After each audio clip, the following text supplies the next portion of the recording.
Assalamualaikum warahmatullahi wabarakatuh. Perkenalkan, nama saya Ode Musniawati dengan NIM 206500037. Di video kali ini saya akan mereview materi ke-6 dari mata kuliah manajemen proyek, Project Time Management. Pentingnya jadwal proyek. Penyelesaian proyek tepat waktu sebagai salah satu tantangan terbesar mereka.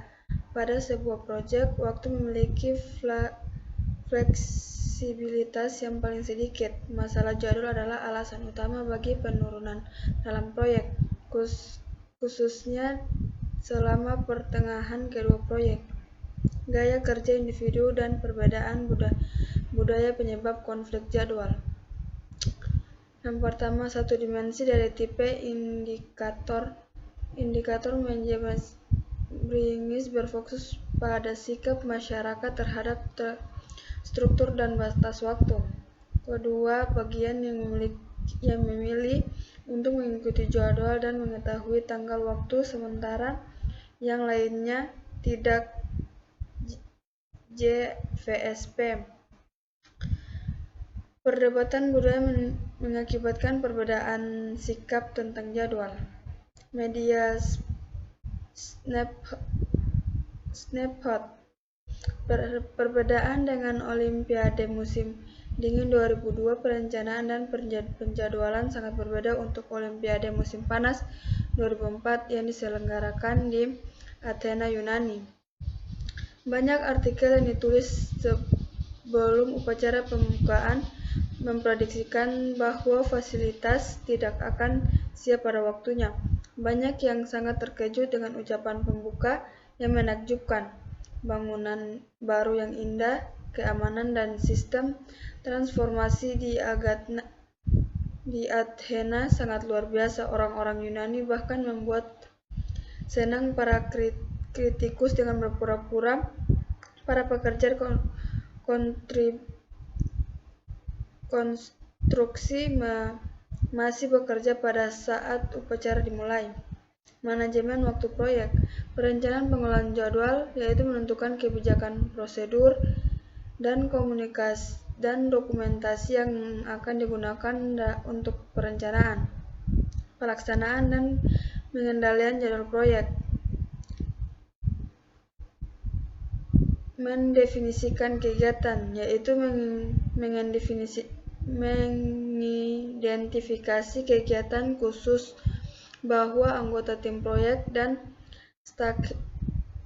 stakeholder harus melakukan untuk menghasilkan deliverable proyek. Fasilitas sequence yaitu mengidentifikasi dan mendokumentasikan hubungan antara kegiatan proyek. Estimasi sumber daya yaitu memperkirakan berapa banyak sumber daya tim proyek sebaiknya digunakan untuk melakukan kegiatan proyek. Memperkirakan jangka waktu kegiatan yaitu memperkirakan jumlah periode kerja yang dibutuhkan untuk menyelesaikan kegiatan. Membangun jadwal yaitu menganalisis urutan kegiatan, estimasi sumber daya, dan perkiraan durasi kegiatan untuk membuat jadwal proyek. Mengontrol jadwal yaitu mengendalikan dan mengelola perubahan jadwal proyek. Berikut ringkasan manajemen waktu proyek bisa dilihat di sini. Berikutnya, planning schedule manajemen. Tim manajemen menggunakan pertimbangan ahli, teknik, analisis, dan rapat untuk mengembangkan rencana pengelolaan jadwal. Sebuah rencana pengelolaan jadwal meliputi pengembangan model jadwal proyek, metode penjadwalan, tingkat akurasi dan satu ukuran, ambang batas kendali, aturan pengukuran kinerja, format pelaporan, deskripsi proses. Berikut mendefinisikan aktivitas. Aktivitas. Suatu aktivitas atau tugas adalah elemen kerja, biasanya ditemukan pada WBS yang memiliki durasi, biaya yang membutuhkan sumber daya yang harap. Definisi aktivitas melibatkan pembuatan WBS yang lebih rinci serta penjelasannya untuk memahami sebuah pekerja yang harus dilakukan sehingga kita dapat membuat perkiraan biaya dan durasi yang realistis. Berikut daftar aktivitas dan atribut. Activity list berupa tabulasi kegiatan yang harus dimasukkan pada jadwal proyek, yaitu nama aktivitas, nomor atau identifier kegiatan, deskripsi singkat aktivitas. Atribut activity memberikan informasi lebih lanjut seperti pendahulunya, penerus, hubungan logis, kebutuhan sumber daya, kendala, tanggal, dan asumsi yang terkait dengan kegiatan. Berikut milestones. Milestones adalah peristiwa penting yang biasanya tidak memiliki durasi, sering membutuhkan beberapa kegiatan dan pekerja untuk menyelesaikan milestone. Milestone merupakan alat yang digunakan untuk menetapkan jadwal dan tujuan memantau kemajuan. Berikutnya, sekuensi activity. Mengkaji ulang aktivitas dan menentukan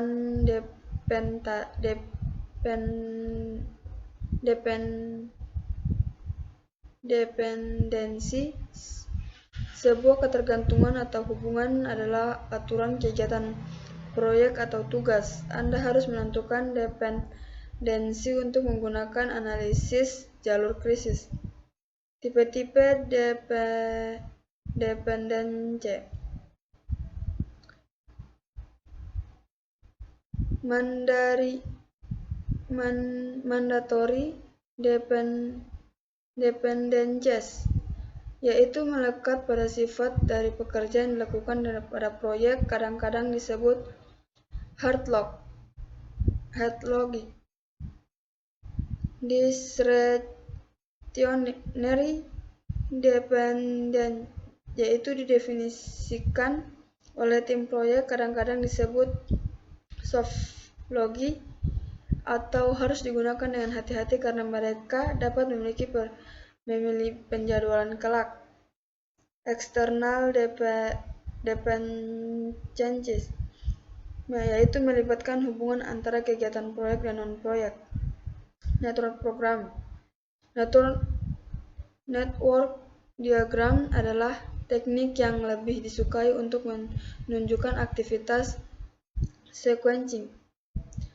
Network diagram adalah penampilan skematis dari relasi logis antara atau urutan aktivitas proyek. Berikut gambaran network diagram proyek X. Art diagram method atau ADM sering disebut activities on arrow atau AOA. Network diagram. Aktivitas digambarkan dengan panah. Nodes atau lingkaran adalah awal dan titik akhir dari aktivitas. Hanya dapat menampilkan dependensi finish to start. Proses pembuatan diagram AOA. Cari semua kegiatan yang dimulai pada node 1. Gambarkan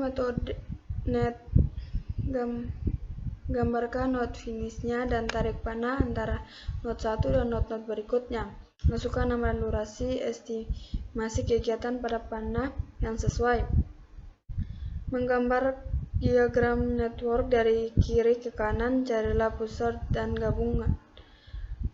Burst terjadi ketika sebuah node tunggal diikuti oleh 2 atau lebih aktivitas. Sebuah penggabungan terjadi ketika 2 atau lebih node mengawali node tunggal. Lanjut menggambarkan network diagram proyek sampai semua aktivitas pada diagram memiliki dependensi. Sebagai aturan praktis, sebuah panah harus menghadap ke arah kanan dan sebaliknya. Tidak ada para yang memotong network diagram AOA. Proses pembuatan diagram AOA.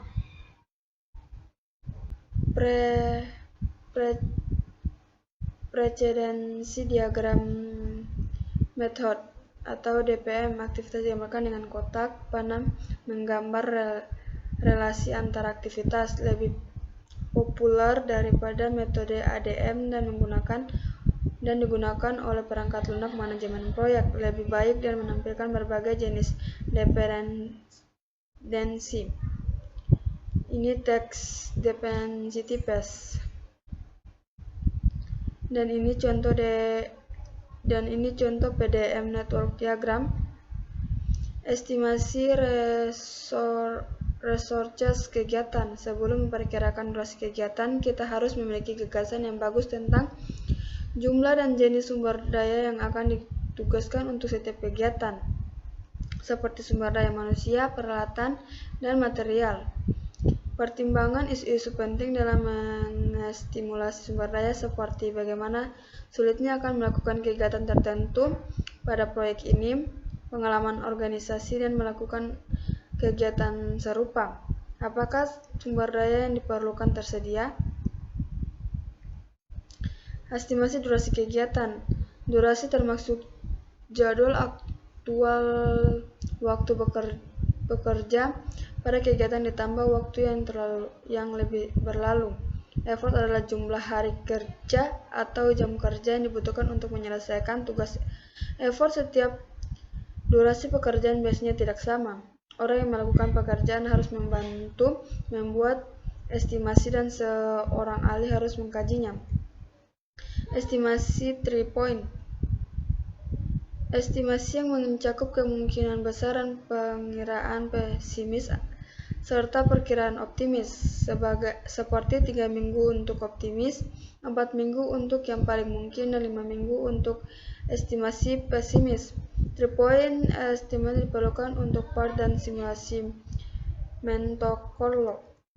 Pembuatan penjadwalan menggunakan hasil dan proses manajemen waktu lain untuk menentukan tanggal awal dan akhir proyek. Tujuan utamanya adalah untuk membuat jadwal proyek yang realistis dan menyediakan bahan untuk pembuatan kemajuan proyek berdasarkan dimensi untuk proyek.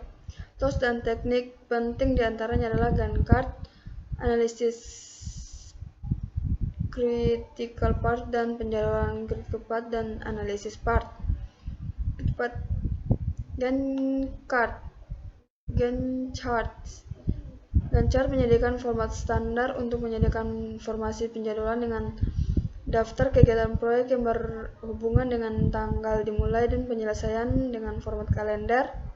Simbol yang digunakan seperti diamond hitam sebagai sebuah mitostones, diagram batang tebal sebagai ringkasan teks, batang tipis horizontal sebagai durasi setiap teks, dan panah sebagai dependency bedwork text. Berikut Gantt chart for TextX dan Gantt chart project penulisan software. Penambahan metodologi pada Gantt chart. Banyak orang ingin fokus pada pencapaian mitones, terutama untuk proyek-proyek besar.